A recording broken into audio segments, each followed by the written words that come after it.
So at this point, I just said, fuck it. Let's go see what the deal is. Bring some weed, I got a story to tell. From prison to prison, jail to jail, 2 years straight, nigga just survived off Mel, you know. My life, my life, my life, my life, my life. Ain't no justice, just us. Dude. So rewind back some. I used to work at a charter school, and there was a young man who was in the 8th grade at that time. He was really, really tall, and he wasn't, I don't want to say he was bad. He was just busy. He used to give the teachers a hard time and all of that. But I used to talk to him. I used to grab him, be like, yo, man, chill, calm down. Like, and we had a mutual respect for each other. I had a bond with those children because most of the teachers were young white women, about 23, and they couldn't relate to those children. They didn't come from the neighborhood they was from, didn't get the language, our colloquialisms. They didn't know any of that. So I built a rapport with this young man, and I helped keep him out of trouble. I used to tell him all the time, like, you don't want to get in trouble down the line, and that starts snowballing, and then you end up out of control. So at this point, back in prison, I'm like, damn, I was telling this man stay out of trouble and stay out of prison. This gonna look bad if this is him and we both in here. It looks like neither one of us followed my advice. So after we had made eye contact, I saw the look in his face. It wasn't like a tough look, or it wasn't like some beef, something. So I went and spoke to him, and it was the young man that I thought it was. His name is Wayne. After that point, we kicked it, man. We started laughing like, dang, you know, what you in here for? What you in here for? And then we did discuss, you know, how I used to give him good advice. And obviously, we both needed to take that advice because we were in jail. From that point forward, that was my guy. Like, we used to hang out. We used to work out together, cook together, and all of that. That was my first time seeing someone in prison that I knew. So being there for a little while, you will see some people go home, or some people will get transferred to a new unit, and then they will bring new guys in. This particular time, they brought someone in, and this is the second time that I saw someone that I know. I saw my man Bryant, Young B, from the 700 block of Northumberland, aka the original sewer. One of my best friend's younger cousin. So I knew him very well. I know his family and all of that. So it was good to see him. B was so funny. He came in and was comic relief for the whole unit. You feel me? He was so funny. On the JPEG kiosk, you could get pictures sent to you, and he used to show us pictures of his girls and his cars and stuff like that. And I had saw the man come up. The last time I had saw him, when we both was in the world, he was doing what he was doing wherever he was doing it at. But he came back to the 700 block, and he had fresh whips and jewels and stuff like that. So I was torn. Like, I was happy for him in a sense because he had came up and he was doing well, but I also knew that he was going down the wrong path. So it didn't really surprise me when I saw him in there,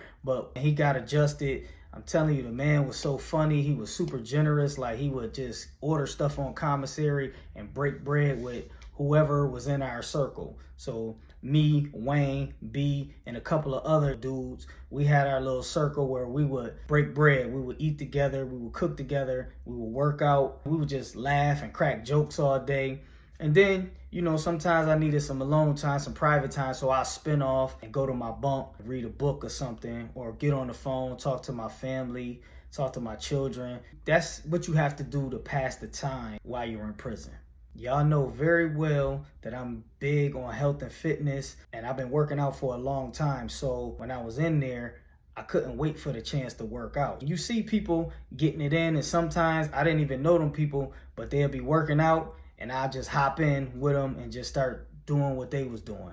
And then when I got my little squad, what we used to do is we used to take a card deck, and we would assign each kind of card to an exercise. So spades was push-ups, diamonds was sit-ups, clubs was squats, and hearts would be toe raises. So what we would do is flip the card, and whatever the number was and whatever that exercise was, that's what you had to do. I know it's cliche, but I had to get it in. I had to get my swole on. Now let's talk about child. So in this particular facility, when they yell child, you will have to go stand by your bed. They will bring the cart in, and then they will set up a little something, and then you just line up. They will start at one end of the bunk beds, and then Those two people will get in line, the next people, so on and so forth, all the way around the room. They would start from this end today, and tomorrow they would start from that end. You would just line up and get your tray. That's the only way you knew what was to eat. We didn't have menus. They didn't tell you. They didn't give a shit. Get your chow, and if you liked it, cool, you ate it. Sometimes you would trade it for something else, or give your tray to someone else and then they can give you something maybe off commissary later. It's the barter system. At the end of the day, all prison food is trash. Certain things you have to eat just to have sustenance, just to have nutrients in your body. As little bit as it provided, you still had to eat. The food was trash, so we relied a lot on commissary food and the vending machine food. So you had to learn how to whip whatever you had. You ate strange things like oodles and noodles with tuna and Doritos and all type of weird things, but it's prison, man. You got to learn how to survive. You have to use what you have to get what you need. Another thing we got to do to kind of break the monotony of the day up and to get out of our unit, we got to go to the library on certain days. Now, I don't recall what day it was, but the days went like the alphabet days in school. You got A, B, C, D, E day in school. It went similar to that. And on certain days, you could go to the library.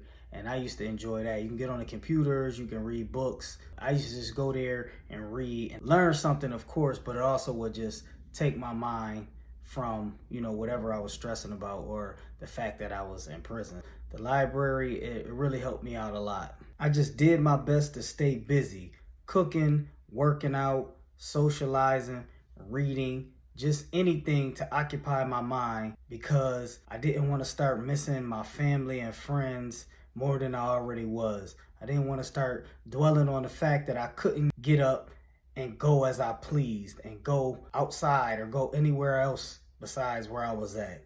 The timeline is a little blurry. I know I got locked up February 12th and I was in the Buffalo Holding Center for a couple of days to 2 weeks, somewhere around there. And then I went to Alden in the middle of February and I stayed there until March 21st. I know that for a fact.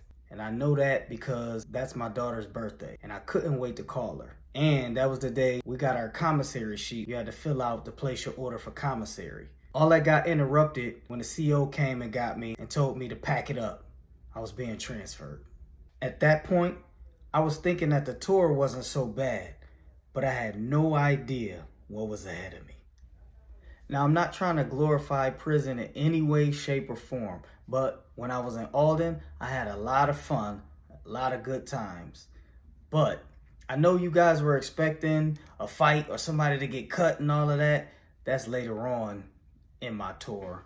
But why would you want that from me anyway? You should want me to be safe. And clearly, I didn't get cut. You made it to the end of this video, and I thank you so much for hanging with me and taking this journey with me. Stay tuned for the next episodes that are coming up. Peace. Ain't no justice, just us.